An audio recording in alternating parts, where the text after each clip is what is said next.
Imagine that the hip-hop world has just taken an incredible turn. Imagine that after being imprisoned for his explosive drug deal, Jen Jones is now being investigated, and now there are rumors that Camron Harm's own Pink Panther may be next. On the radar. Yes, you read correctly. Fans are shocked, and their emotions are running high on social media as the rumors turn into full-fledged headlines. Can this be a case of guilt by association, or is there something more sinister simmering? In the shadows of Harlem's most renowned rap sources, close to the hold onto your seats. Because this story is just getting started. According to Dipset's Inner Circle, federal agents are searching through old phone logs, financial records, and even private text threads in an attempt to find the smoking gun. The family was split, with some claiming Camron is innocent and others whispering that he has been hiding secrets for years. The conflict is real, the drama is high, and one question is more pressing than ever. Is Dipset going through its darkest hour?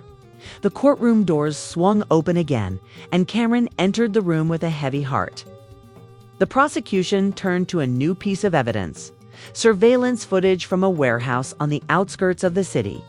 In the grainy black and white clip, a figure resembling Cam moved through stacks of boxes, speaking in hushed tones with a gnome associate of Jim Jones. As they approached the bench, cameras clicked in rapid-fire succession, but Cam refused to meet their gaze, instead focusing on the polished floor tiles as if mapping out a path to safety that might not exist inside the stifling courtroom. We have testimony that on March 12th, Mr. Carter met with Mr. Jones, the prosecutor, using Cam's real name. They talked about delivery, logistics, and profit splits, and the room held its breath. Jamal, the road manager for Dipset, was sitting in the gallery, his heart pounding. He had sworn to protect the group's reputation, but now he felt helpless. He looked at his phone, and his social media feeds exploded with Cam linked to the drug ring headlines. Shocking and testing the fans' faith. Removing it. What if the lyrics they wrote about brotherhood and loyalty sounded hollow? The family was split. Some demanded an immediate public statement, while others urged silence until the truth came out. In a nearby studio, Jadocas paced like a caged lion, having flown in from love for support, only to be blindsided by the warehouse footage. "That's bullshit," he muttered, replaying the video on his phone cam, which was their scouting beats. "Not counting bricks." His producer, Tone, put a comforting hand on his shoulder and said, "We'll get to the bottom of this," with a quivering voice. Jadocas nodded, but doubt gnawed inside him. At the courthouse entrance, a crowd of protesters and the press clashed with a group holding free camera signs, claiming that no one is above the law.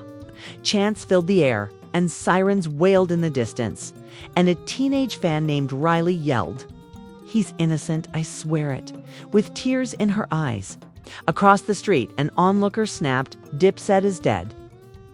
The smell of fresh ink on recording contracts, the unbreakable bond forged in adversity, now felt like smoke in the wind.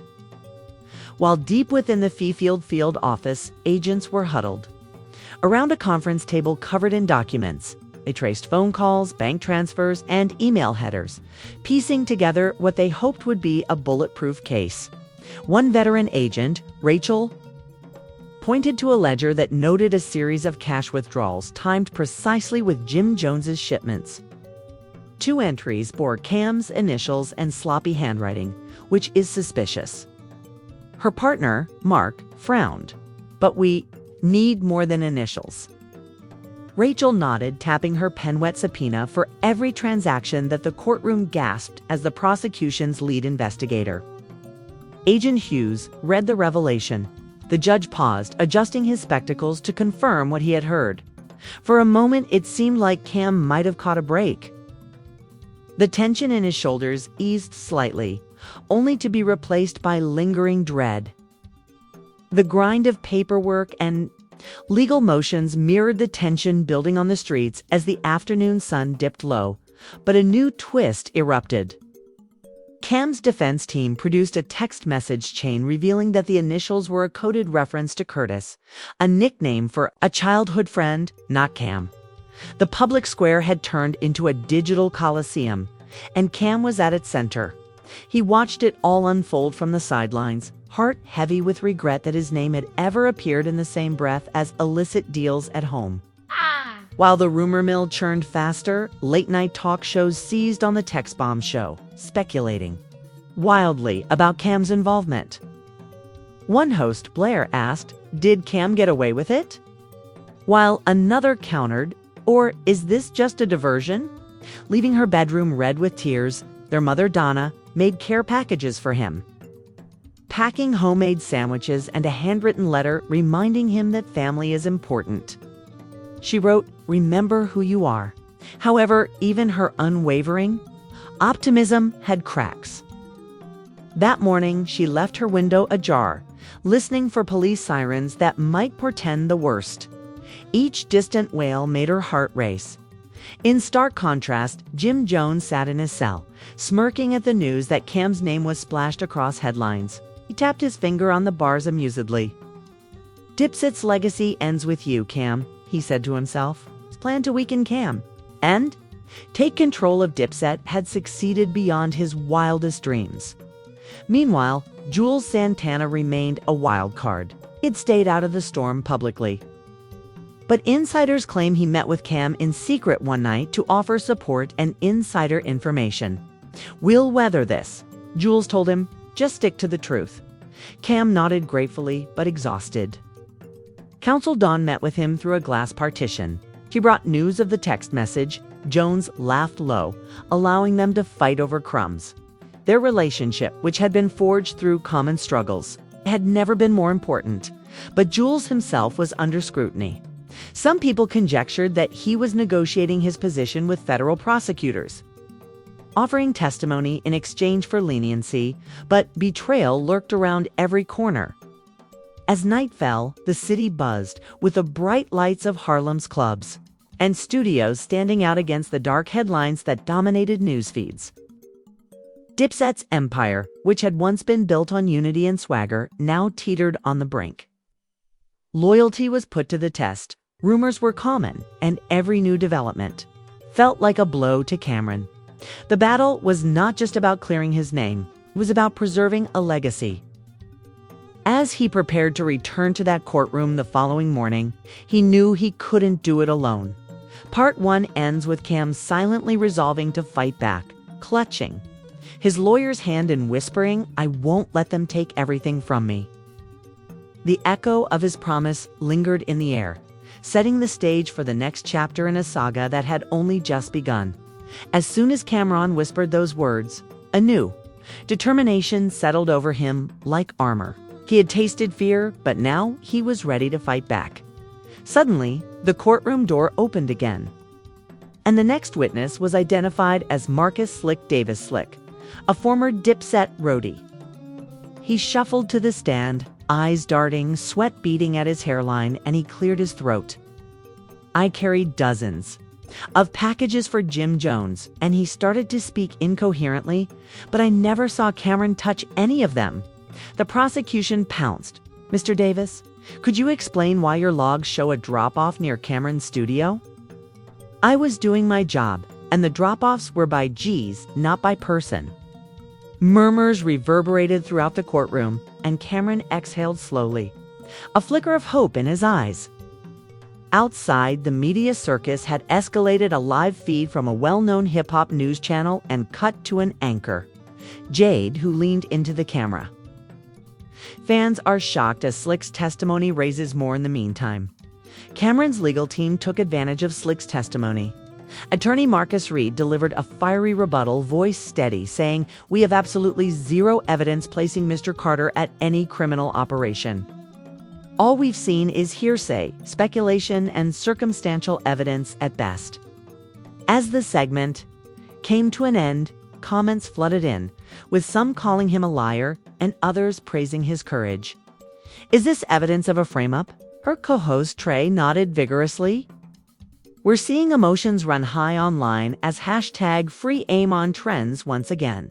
But so are demands for accountability. Later that afternoon, Jules Santana entered the courtroom wearing a hooded jacket and sunglasses to conceal his face as he took the stand. The prosecution questioned him about his loyalty, asking Mr. Santana, "Have you ever witnessed Camron involved in illegal activities?" After a long silence, Jules shifted uneasily. At the precise hours in question, Camron was recording vocals for his upcoming album, and we have producers, engineers, and timestamp files to prove it. Cam nodded, relief washing over his face. He responded, "I've seen Cam involved in the music art business, but never in anything shady. We grew up together, and he's always been about the culture, not the crime." The courtroom erupted as fans outside cheered for Jules's name, their support reignited. And emotions ran high as flashbulbs popped, capturing every moment of Jules's defense. However, just when it appeared that Camron might clear his name, a private investigator for the defense, Lindsay Cole, revealed a twist. She had discovered surveillance footage from a luxury car dealership where Camron met the same Jim Jones lieutenant weeks prior to the arrest.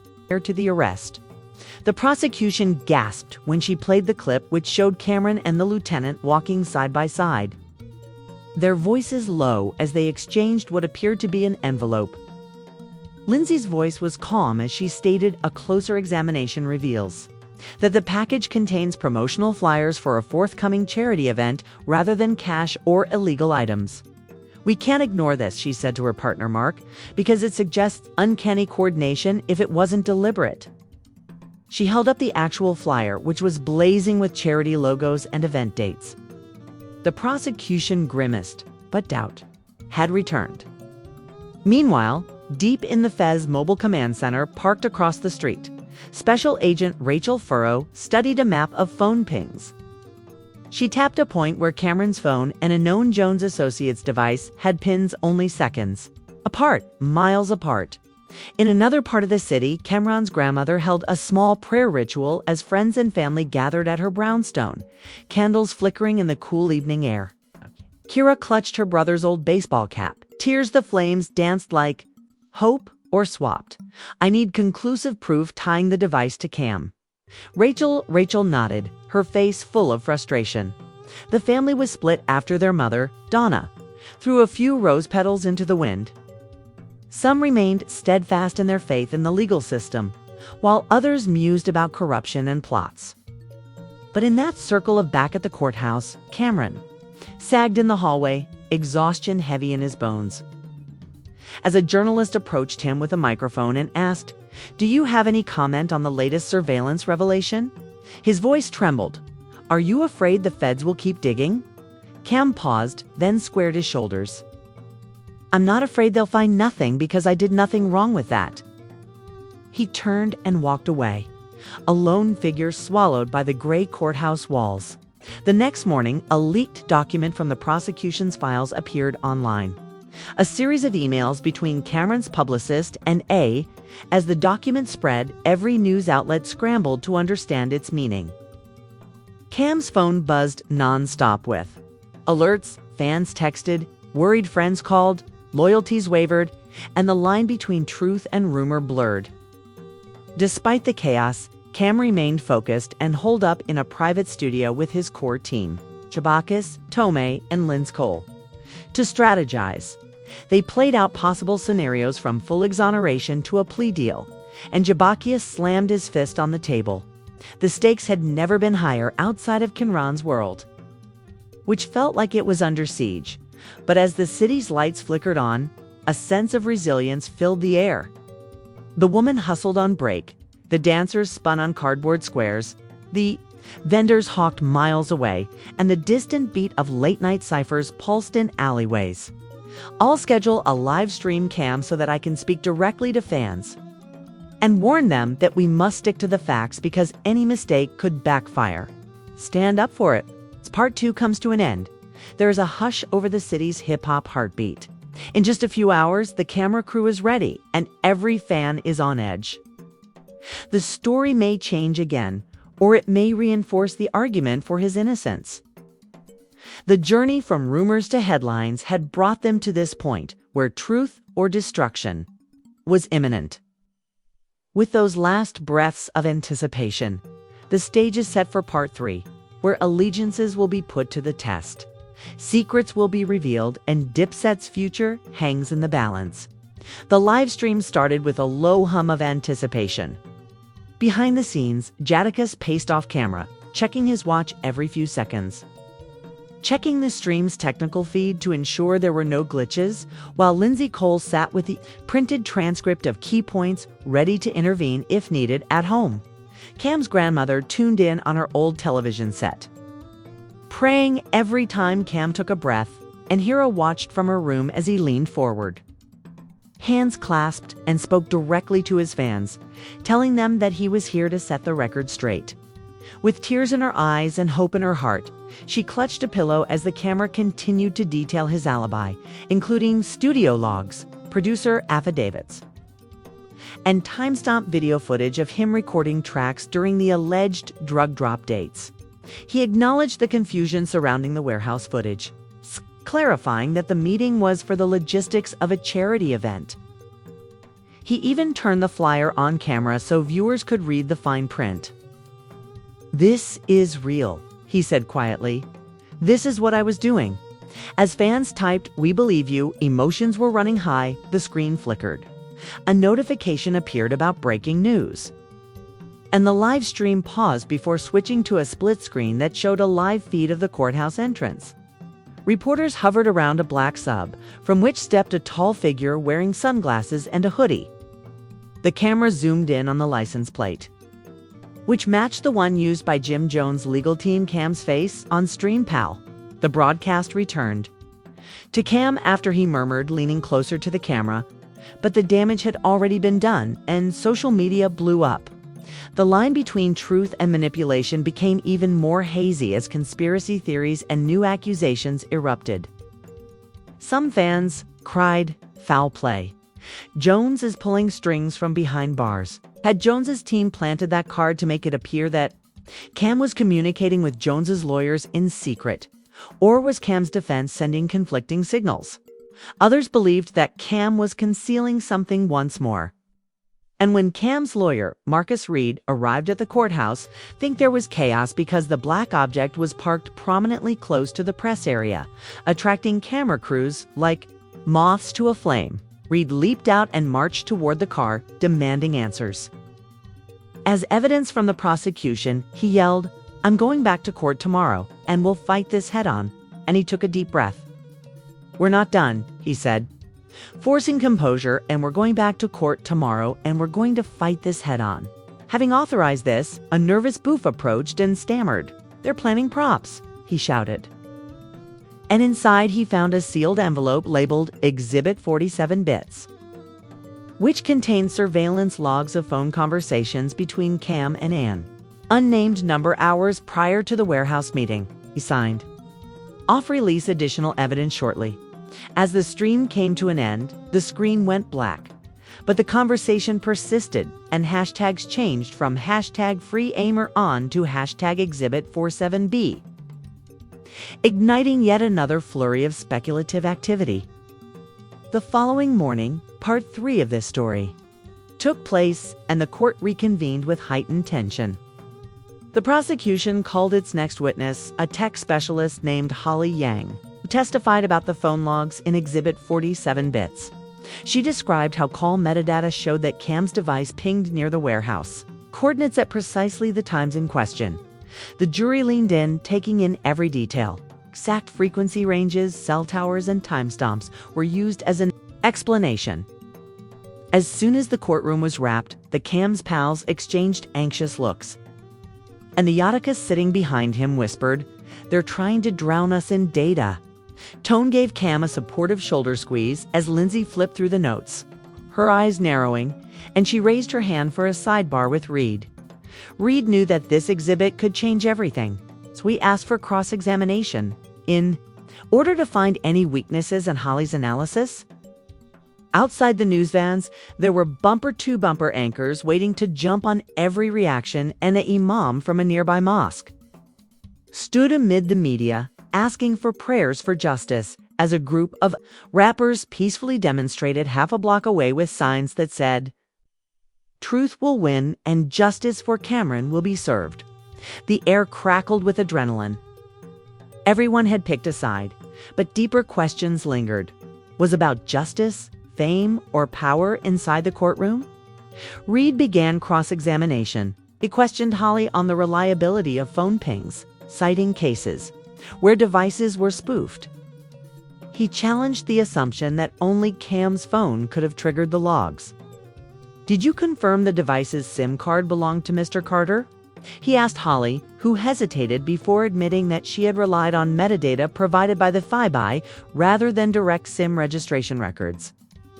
A hush of surprise rang through the room, but the judge's doubt was sound. Meanwhile, rumors circulated that Jill Santana had met privately with Agent Rachel from the F. And he offered to share insights into Dipset's internal dealings in exchange for leniency on an unrelated charge. Some saw this as betrayal, while others saw it as a strategic survival tactic. As the family was left divided once more, this time by questions of loyalty among themselves amid the chaos. An unexpected when the defense called a warehouse clerk named Luis Rodriguez to testify. He detailed the day of the alleged drop-off in detail. He said, "I saw a black sub pull up, but the driver never left the vehicle. They just scanned codes on a clipboard, then left." Lewis then pointed to a video clip that showed the sub's mirror and partial plate, matching the one parked outside the courthouse. He emphasized that no one got out and nothing was unloaded. The jury watched intently, exchanging glances for the first time. The defense had a tangible eyewitness rebuttal to the prosecution's narrative, and his relief was evident as he exhaled slowly. His eyes glistening, and he patted his back. "This is one battle, not the war," Lynn said. She reminded them that the feds still had other exhibits and that there might be more surprises. Cam nodded, acknowledging that there were still a lot of rounds left in the hallway after the court. Reporters demanded statements. Cam then stepped out onto the marble steps with Reed and Jules at his sides, microphones thrust forward. Cameras burning.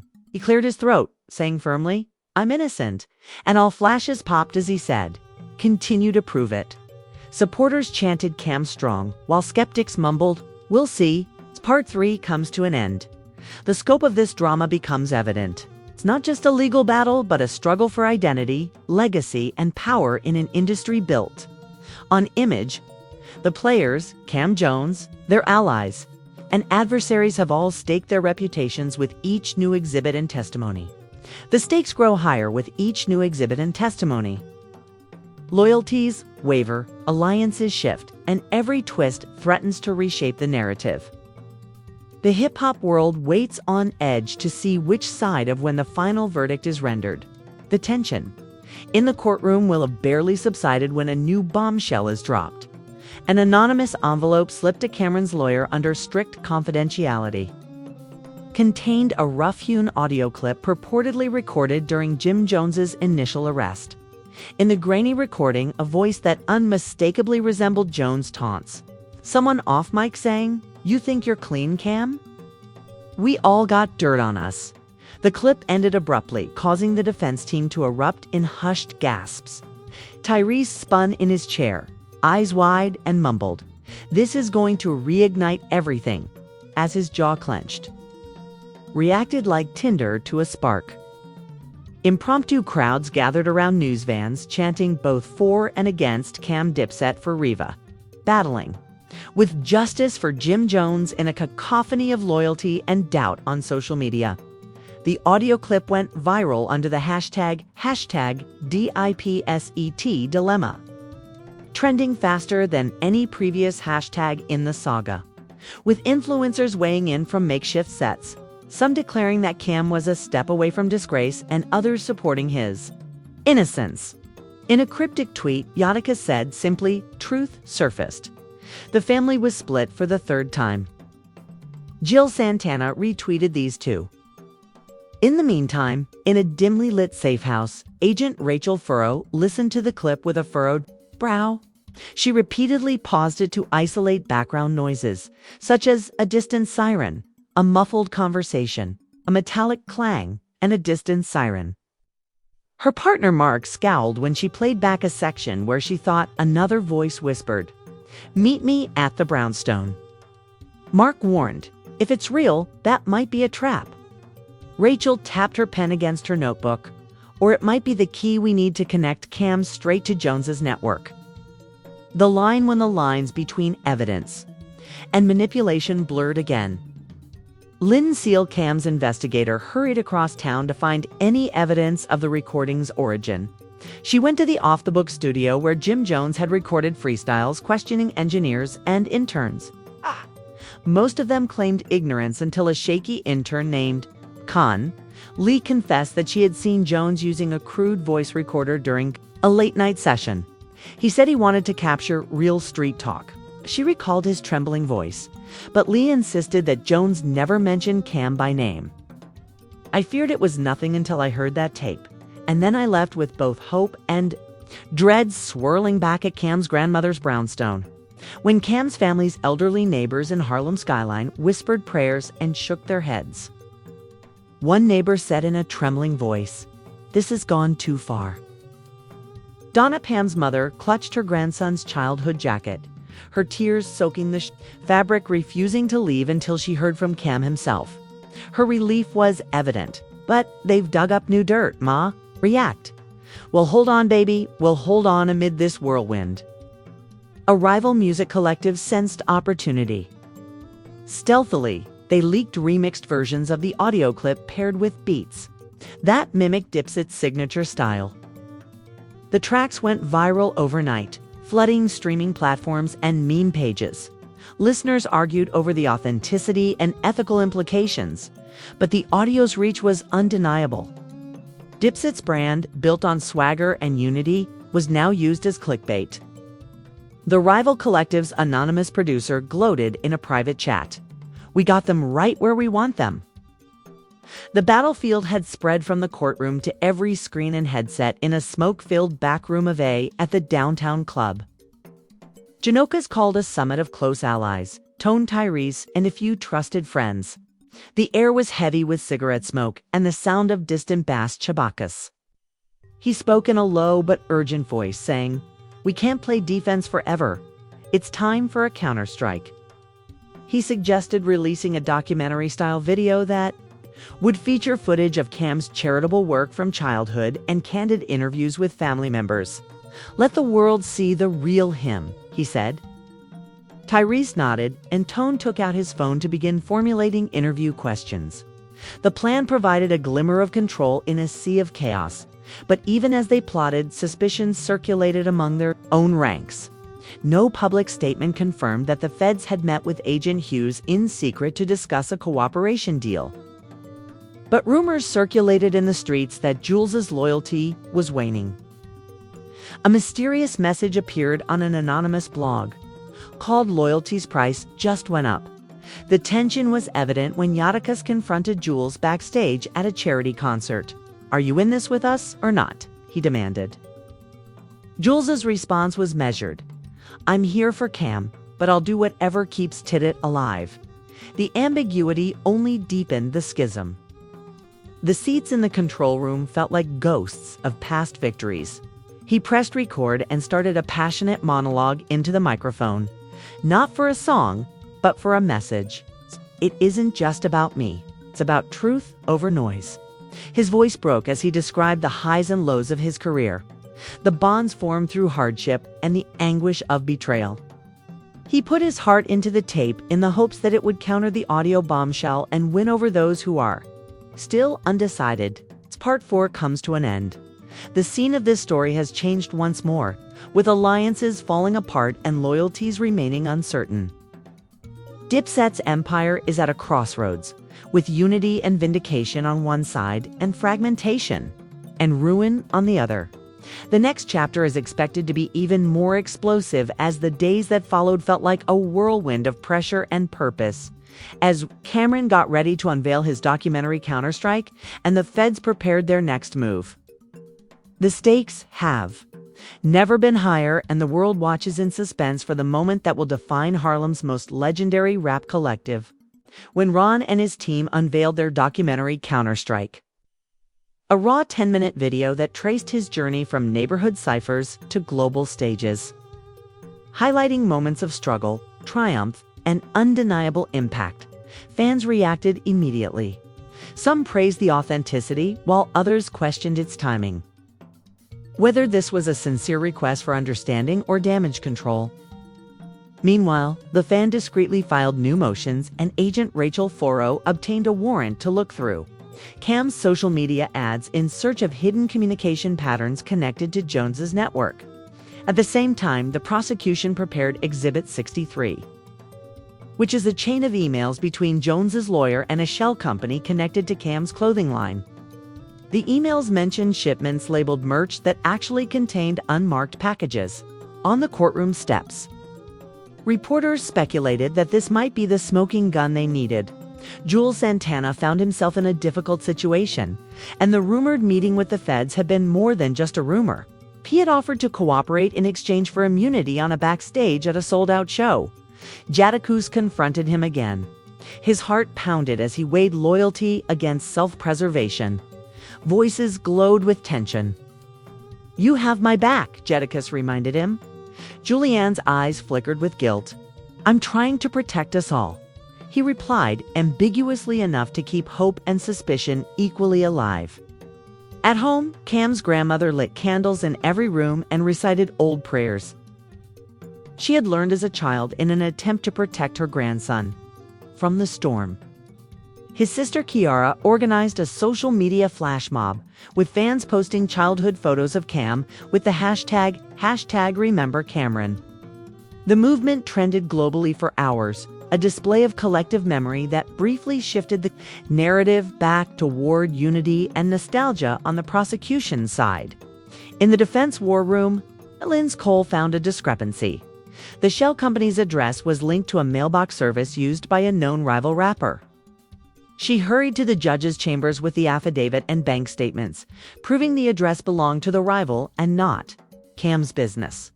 Holly Young presented Exhibit 47 Bits Redux, a forensic report confirming the metadata on the clothing line shipments matched the contested timeframes. She explained how the packaging addresses corresponded to the warehouse where Jones' operation had been based. The judge looked over the documents and agreed.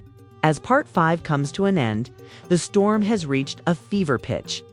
The story of Camron's alleged involvement in Jim Jones's case is unfolding like a high-stakes drama, with the courtroom sitting on a knife edge where truth and manipulation dance in the spotlight.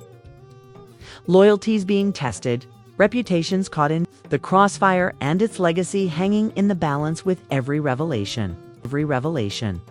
The prosecution's lead attorney slammed his fist on the desk and swore under his breath to strike Exhibit 63 pending further investigation. And you followed every turn because the spirit of Harlem's most recognizable rap ensemble has never been more intense. Tell us what you think about each leak file, act of loyalty, and betrayal. When the time comes, do you think Camron will finally clear his name, or has the harm caused? Leave your thoughts in the comments section below. And if you're cheering for it to ensure that you don't miss part 6 of this epic, hit the bell and subscribe buttons. Saga, since anything may happen in this tale and you won't want to miss a second of it.